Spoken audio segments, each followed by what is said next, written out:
PoK में trophy tour पर रोक लगा दी है। बीसीसीआई की आपत्ति के बाद भी आईसीसी ने यह बड़ा फैसला लिया है, जिसके बाद में पीओके में ट्रॉफी टूर पर रोक लगा दी है।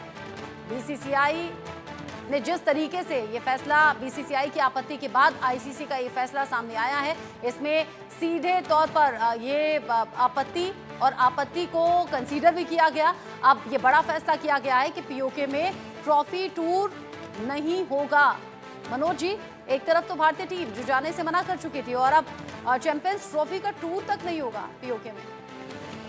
एक ही बात मुझे मेरी समझ में आ रही है कि अगर मेरे घर में कोई आयोजन होता है तो मैं बहुत ही हाथ जोड़कर विनम्रता से सबकी आवभगत करता हूं कि आप आइए, हमारे यहाँ स्वागत कीजिए। लेकिन आप तो भड़काने लग गए हैं। आप एक तरह से भारत को उकसाने की कोशिश कर रहे हैं, क्योंकि आपका जो टूर है वो क्यों कैंसिल किया गया, मैं उसका खुलासा करता हूं। 16 नवंबर से ये टूर जो है आपका शुरू होने वाला था और 24 नवंबर तक चलने वाला था। ठीक है, एक प्रमोशनल टूर है, होना भी चाहिए। आप लाहौर में कीजिए, बात समझ में आती है, लाहौर आयोजन स्थल है। आप रावलपिंडी में कीजिए, बात समझ में आती है। आप कराची में कीजिए, बात समझ में आती है। लेकिन आप जनाब जो पीओके के जो विवादास्पद इलाके हैं, उन वहां पर आप 8,000 फीट की ऊंचाई पर जाकर इसका प्रमोशन करने जा रहे हैं। उससे क्या आपको हासिल होगा? आप तो एक तरह से दूसरे को उकसाने की कोशिश कर रहे हैं। जिसे आप आज़ाद कश्मीर कहते हैं, उसकी राजधानी है मुजफ्फराबाद, वहां से ये आपने कार्यक्रम बनाया है। हुंजा से कार्यक्रम बनाया है। हुंजा के तीनों क्षेत्र, चाहे वो अपर हो, चाहे सेंट्रल हो, चाहे लोअर हो, सबके सब विवादास्पद है। स्कार्डू जो है, जो गिलगिट और बलातिस्तान जो विवादों में रहा है शुरू से, वहां से आप अपनी चैंपियंस ट्रॉफी की जो ट्रॉफी का जो नुमाइश है, वहां से आप करना चाह रहे हैं, जहां आबादी उतनी नहीं है। आखिर क्या साबित करना चाहता है पाकिस्तान? मैं तो कहूंगा कि जो कहते हैं कि आईसीसी जो है एक्शन लेने में बहुत ढीली है, मैं कहूंगा एक्शन तो उन्होंने बहुत त्वरित एक्शन लिया है। और बीसीसीआई की खारिज जो मांग थी कि इसको तुरंत इसको हटाया जाए, तो उसको आईसीसी ने पूरी तरह से रोक लगा दी है। एक तरह से पाकिस्तान क्रिकेट बोर्ड या पाकिस्तान सरकार इस मामले में बैकफुट पर आ गई। जिस तरीके से ये फैसला हुआ है हुसैन जावेद जी, हालांकि आम नागरिक होने के नाते तो ये सब अच्छा नहीं लग रहा होगा, लेकिन अगर वहां की आवाम इस तरह के फैसलों से खुश नहीं होती तो क्या सवाल पूछती है सियासतदानों से, जो सिर्फ अपना फायदा देखते हैं? जगह जगह असंतोष है, जगह जगह प्रदर्शन हो रहे हैं, कहीं भी बॉम्ब ब्लास्ट हो जाता है, आम लोगों की सुरक्षा की कोई गारंटी नहीं। फिर क्यों ना भारत अपना स्टैंड क्लियर करे? देखिए, बॉम्ब ब्लास्ट की आप बात कर रहे हैं, आप पाकिस्तान के हालात की बात करते हैं। देखिए, हर कौम पे ऐसा वक्त आता है जो बड़ा सख्त होता है, उसके पीछे कुछ गलतियां भी होती हैं, उसके पीछे कोई ऐसे चैलेंजेस होते हैं जो टाइम के साथ ही मुकम्मल होते हैं। क्या इंडिया के पंजाब के अंदर मसाइल नहीं थे? क्या आपके मणिपुर के अंदर मसाइल नहीं थे? बिल्कुल थे।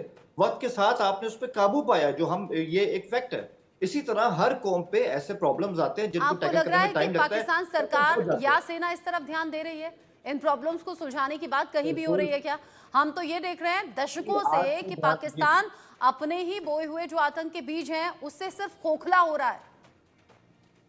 देखिए, मैं वही कह रहा हूँ, आज से ध्यान नहीं दे रही है, 2007 के बाद से ध्यान दे रही है। बहुत ज्यादा बलिदान दिया है, बहुत ज्यादा कुर्बानी है, और उसी की वजह से आज हम लोग लाहौर में, इस्लामाबाद में, पिंडी में सुरक्षित बैठे हुए हैं। ये मैं आपको बता दूं, उनकी लाजवाल किस्म की कुर्बानियां रही हैं, सेक्रीफाइस है। लेकिन आपके सवाल से स्टार्ट करता हूं, जैसे बात शुरू हुई, गिलगित बल्तिस्तान की बात हो रही है, कश्मीर की बात हो रही है। इससे पहले भी कश्मीर प्रीमियर लीग भी वहां पर हुई और उसको बड़ी सराहना मिली।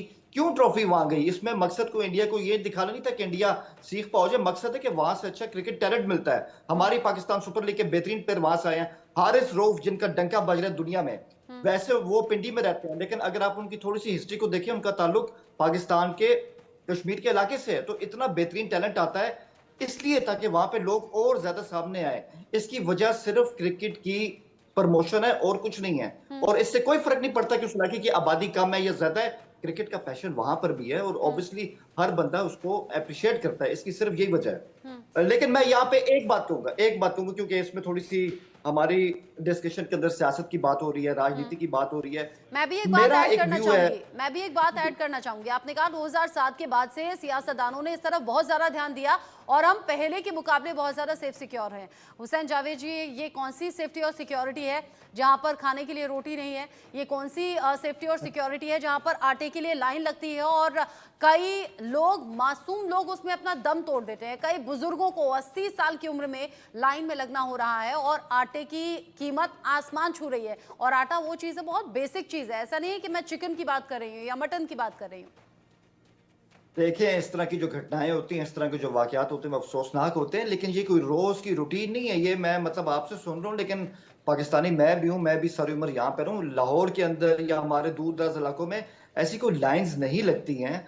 और मैं आपको बता रहा हूँ, ये कोई इक्का दुक्का एक वाकये को उठा लेना कि इस तरह हुआ है। तो अगर जैसे कल मैं आपको बताता हूँ, बॉम्बे के अंदर कल एक एम्बुलेंस में ब्लास्ट हुआ, उसके अंदर एक प्रेग्नेंट वुमन थी। शुक्र है कि वो बच गई, उसको कुछ नहीं हुआ। अब मैं इस सोच पे कह दूं कि पूरे बॉम्बे के हालात खराब है, ऐसा बिल्कुल नहीं है। तो एक वाकये को उठा के आप उसको पूरे पाकिस्तान के हालात पे इस तरह पेश मत करें। एक बात कहूंगा, वो मेरी बात बीच में रह गई है। देखिए, हमारे यहाँ एक राय जरूर पाई जाती है जब भी इंडिया पाकिस्तान के क्रिकेट के रिश्तों की बात होती है या India Pakistan as a country बात होती है। 2014 से पहले पाकिस्तान इंडिया के ताल्लुकात काफी बेहतर थे। ठीक है, उसमें मुंबई भी हुआ, उसमें कुछ ऐसे अफसोसनाक वाकयात हुए थे, मैं मानता हूं।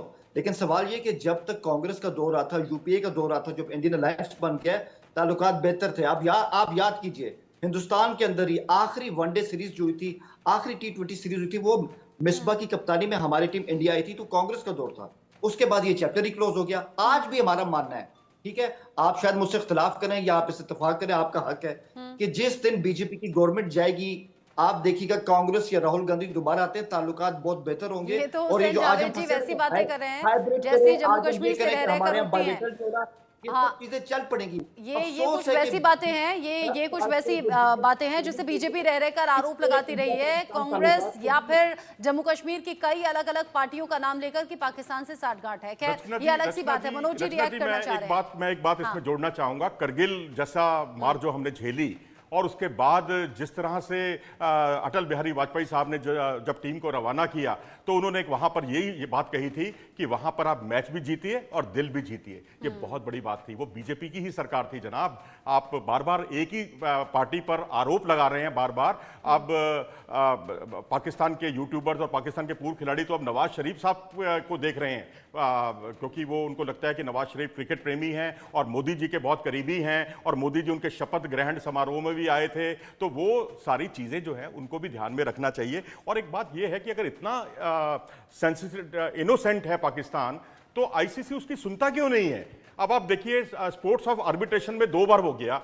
उसने भारत के खिलाफ जो 2014 का मामला था नदम सेठी साहब का, उन्होंने उठाया कि 2014 में हमारा एक जो है साइन हुआ था दोनों का, एक म्यूचुअल कंसेंट के साथ, कि भारत और पाकिस्तान की सीरीज जो है यूएई में आयोजित की जाएगी। अब लेकिन उसके बाद जो है भारत सरकार हट गई पीछे, तो उसके बाद वो स्पोर्ट्स आर्बिट्रेशन में चले गए। तो आईसीसी की स्पोर्ट्स आर्बिट्रेशन ने भारत के पक्ष में फैसला दिया था, पाकिस्तान के पक्ष में फैसला नहीं दिया था। तो क्यों, मतलब आपसे सारे क्यों कट जाते हैं? आपको बीसीसीआई भी आपको पसंद नहीं है, आईसीसी भी आपसे कटने लग जाती है। आप जो बड़े बड़े दावे करते हैं कि होटल बनाएंगे जी, हमारा होटल तैयार हो गया, पता नहीं क्या क्या बातें की जा रही थी, 400 करोड़ रुपए का होटल बन रहा है, वहां पर भारतीय खिलाड़ियों के लिए कमरे बुक हो चुके हैं। भैया, कहां होटल बना है, कहां, हमें भी थोड़ी उसकी जानकारी दे दीजिए। हुसैन जावेद जी, आप जवाब दीजिए। मैं मनोज जी की बातों को उसमें बड़ा एंजॉय कर रहा हूँ। उन्होंने पहले भी कहा था कि शायद पिछले शो में कि जी दिसंबर की 31 तक पाकिस्तान की तैयारियां मुकम्मल नहीं है और कैसे हो पाएगा। सर, एक जानिब आपको फिक्र है कि हमारी तैयारियां मुकम्मल नहीं है, तो आप आ जाए ना, हमें मशवरा दें, अपनी टीमों को भेजे कि तैयारियां कैसे कंप्लीट की जाती है। इंडिया के पास तो बड़ा एक्सपीरियंस है इस तरह का, और मैं मानता हूँ इस बात। और आपने कहा ना कि पाकिस्तान की क्यों कम सुनी जाती है, हिंदुस्तान की क्यों ज्यादा सुनी जाती है। देखें, हम रियलिटी को लेकर चलते हैं। मैंने पहले भी कहा था, भारत एक विशाल देश है, उसका इंटरनेशनल पर्सोना है, ये हकीकत है। मुझे पसंद हो या ना, उससे कोई फर्क नहीं पड़ता। जो फैक्ट है वो फैक्ट है। हिंदुस्तान की सुनी जाती है।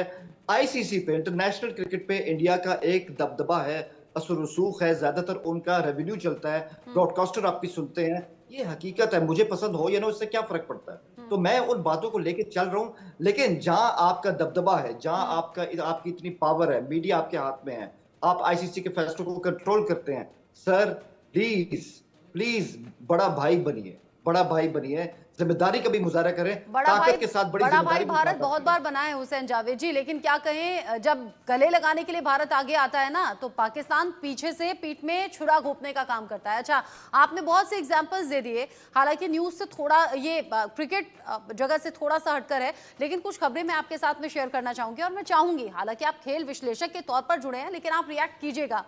दो खबरें आज की ऐसी सामने आई जहां पर कनाडा में अर्शदीप डाला नाम का खालिस्तानी पकड़ा गया, भारत की मोस्ट वांटेड लिस्ट में था, और जब वो पकड़ा गया उसके पास से कई आधुनिक हथियार मिले जो आईएसआई की तरफ से सप्लाई किए गए थे, यानी कि खालिस्तानी को पाकिस्तानियों का सपोर्ट।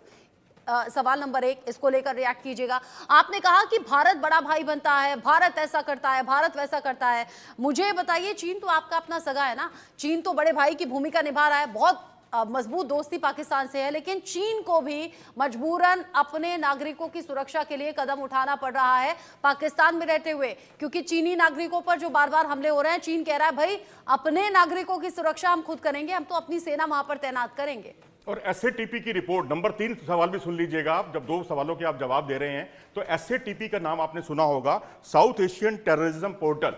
जी हाँ, इसमें 2024 से जो मेरे पास रिपोर्ट है, अब तक 642 घटनाएं हुई हैं, और जिसमें 482 सिविलियन मारे गए और 582 सिक्योरिटी फोर्सेस के लोग मारे गए। और financial action task force FATF की जो रिपोर्ट है, उसमें पाकिस्तान 2 साल पहले ही उससे मुश्किल से बाहर निकल पाया है। तो ये सारी चीजों का भी आप एक साथ जवाब दे दें कृपया करके। जी, मैं बिल्कुल जरूर मनोज जी, 1 बाय 1, और मैं भी आपसे उम्मीद करता हूं कि मुझे थोड़ा सा टाइम भी दें इसमें, क्योंकि सवाल बहुत ज्यादा है। पहली बात तो ये कि FATF की जो पूरी एक लिस्ट होती है, जो लिस्ट ऑफ डिमांड्स थी, जो आज से 4 साल पहले की सूरत-ए-हाल थी, आज वो नहीं है। आज हम काफी हद तक उनकी डिमांड्स को पूरा कर चुके हैं, और आगे जाके ये मसला वैसे ही ठंडा हो जाएगा। दूसरी बात, आपका बहुत अहम सवाल है कनाडा के हवाले से, आपने बात की कि आई फॉरगॉट द नेम, आपने किसी सिख का नाम लिया जो वहां पे टेररिस्ट अर्शदीप डाला। हथियार मिले। जी। तो मैं कहूंगा कि ये तो पहले हिंदुस्तान देखे कि हिंदुस्तान के टोरंटो के साथ ताल्लुकात कहां पर हैं। आप खुद जानते हैं जस्टिन ट्रूडो का मौकिफ क्या है, आप उनके साथ जो भी कर रहे हैं वो खुश नहीं है। तो ये कनाडा इंडिया का मामला है, इसमें अगर तो कैनेडियन हुकूमत की तरफ से हथियार आईएसआई ने सप्लाई किए हैं हुसैन जावेद जी।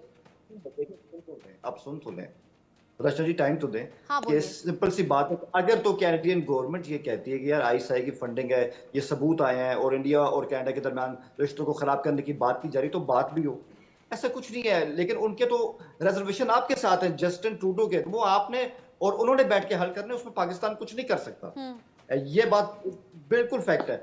एक और सवाल आपने किया था, अगर आप मुझे मैंने पूछा था कि चीन ने सीपेक परियोजना में जो इन्वेस्टमेंट किया है, वो बड़ा इन्वेस्टमेंट करके चीन खुद को फंसा हुआ महसूस कर रहा है। वो कह रहा है चीनी नागरिकों की सुरक्षा सुनिश्चित कैसे करें, अपनी ही सेना तैनात करनी पड़ेगी, अपनी एजेंसी काम करेगी।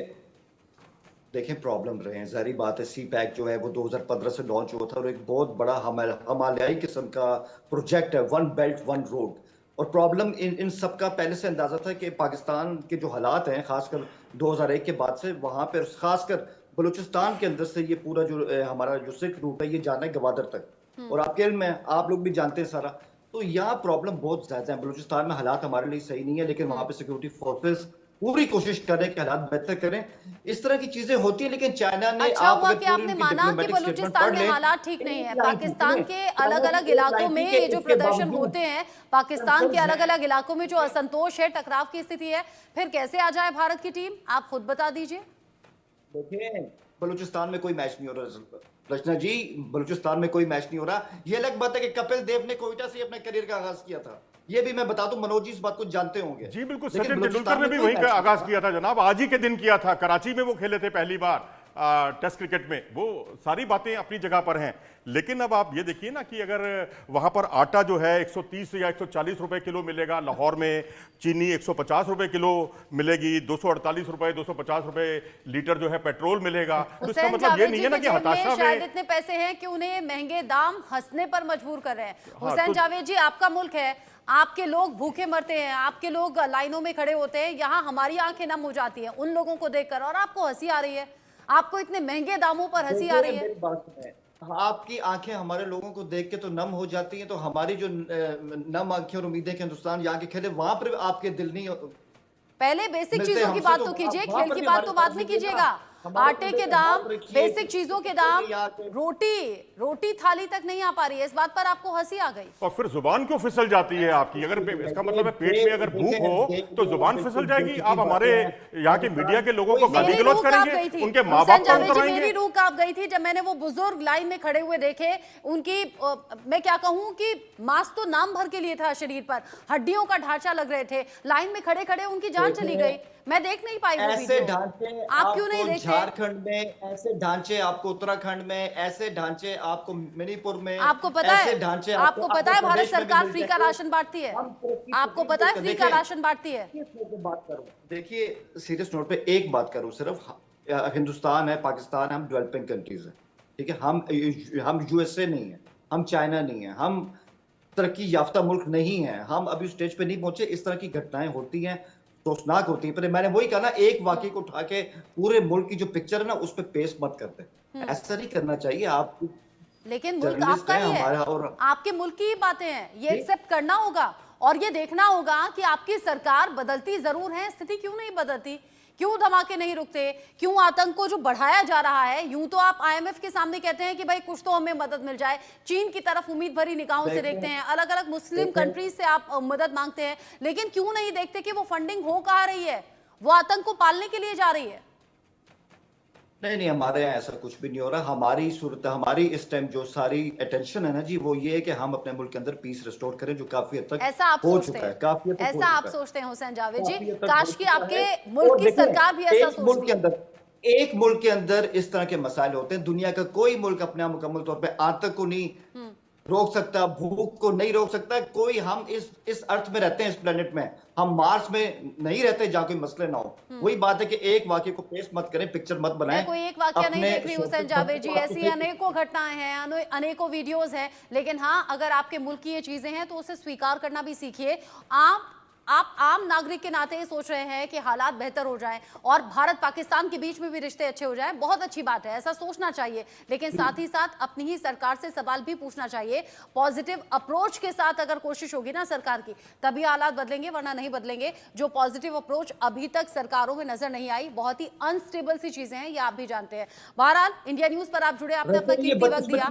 ये सुने, हाँ। एक लफ्ज, ये बदकिस्मती है हमारी भी और आपकी भी। मैं अवाम के लेवल पे सिर्फ बात करूं, सरकार के नहीं कर रहा, कि अफसोस है कि हम दोनों को बहुत अच्छा आपस में एक नेबरहुड की मिसाल मैं कायम आम करनी चाहिए। नागरिक के नाते कह रही हूँ कि रिश्ते अच्छे होने चाहिए। आप अपनी सरकार पर ये सवाल उठाइएगा। मेरे मुल्क की सरकार तो मैं जानती हूँ बहुत अच्छे से है और यहाँ हर धर्म के लोग बहुत अच्छे से रहते हैं। पाकिस्तान अगर सुधरे तो आने वाले भविष्य में शायद हो सकता है दोनों देशों के बीच में रिश्ते भी अच्छे हों, तब शायद हम दोस्तों की तरह बातें कर रहे हो। अभी के लिए शुक्रिया हुसैन जावेद जी, मनोज जी, मेरे साथ जुड़ने के लिए बहुत शुक्रिया। इस खास पेशकश में अभी के लिए बस इतना ही, छोटा सा ब्रेक का वक्त है।